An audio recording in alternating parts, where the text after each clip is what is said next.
Hey guys, what is up? This is Griefdrums, and this is my second video on how to get more kills in Rainbow Six Siege.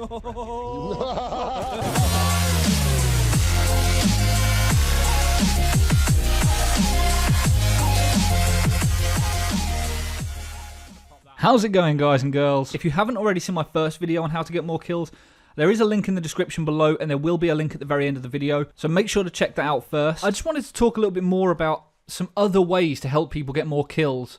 The first thing I'm going to discuss is you need to live longer in order to get more kills.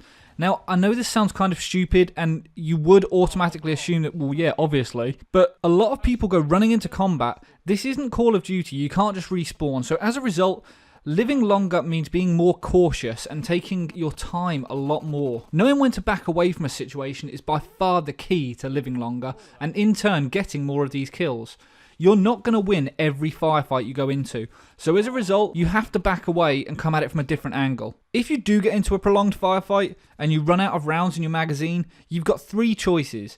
You can either run away, which although it sounds like you're being a coward is usually the better option, or you can alternatively duck into cover and reload, which allows them the opportunity to rush you, or change to your secondary weapon. So many times I've seen people not change to their secondary weapon and instead try and reload. If I'm completely honest, real life operators wouldn't do this. They wouldn't stop and reload in the middle of a firefight. They'd drop their rifle on the sling and they would change to their secondary weapon, whether it be a pistol or a submachine gun. This is by far the better option. Yes, duck into cover while you're changing weapons if you can, but definitely change to your secondary weapon. Wait until you're in cover away from that situation and then reload. Reloading is by far one of the riskiest times in this game, so you need to wait until it's safe to do so. Now, sound in this game isn't like sound in real life. The way it works in this game is it travels the shortest distance. So if someone's in a room opposite you, but they're on the left-hand side of the room, the sound will travel the shortest distance, so it may sound like they're coming from your left, when in reality they could be coming from the right. The closer they get, the more that sound is going to change. If they are on your left, you will hear it from the left.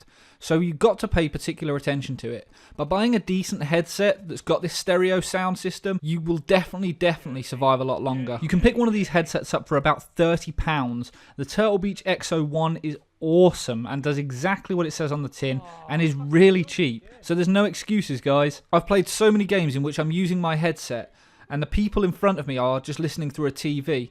I can tell exactly where that person is coming from. They can't. So I try and advise them by communicating to them, but they never ever listen, or very rarely listen, and as a consequence they die. Pre-aiming is huge in this game. If you don't do it already, start now.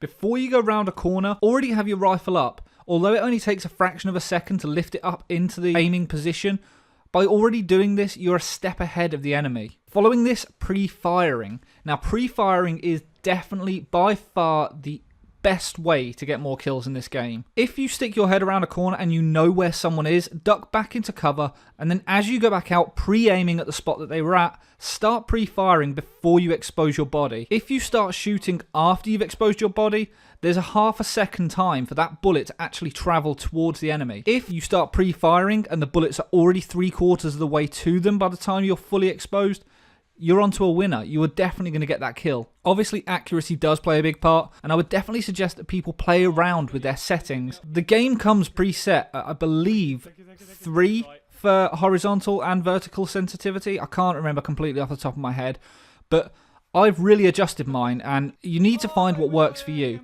If it doesn't work at first, stick with it for a little bit and then see how you get on. I put my sensitivity right up and it was just too much for me. Then I lowered it and it was too slow. I couldn't turn and shoot people quickly.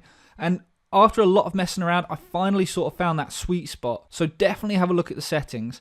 This can be found by pressing the start button or the menu button on the Xbox and go into the configuration. The final tip I'm going to give is to find a character that you like and stick with them.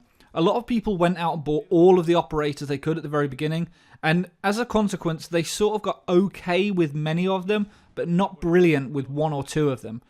I personally like to stick with Sledge or Bandit, because I find that these characters work best for me and for what suits my playstyle.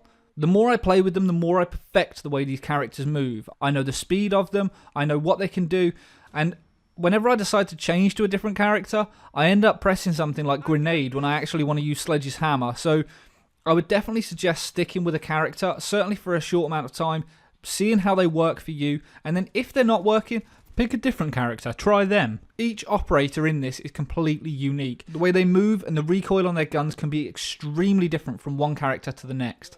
So find a couple and stick with them. If your character's taken, obviously you're going to have to try a different one, but that's maybe your opportune moment to do that. Hopefully this helps, and hopefully you get more kills by applying these tips. I'd love to hear your tips in the comments below. There's always room for improvement, so make sure to let me know what you think. Don't forget to like and subscribe for more videos, and until next time guys, I've been Griefdrums.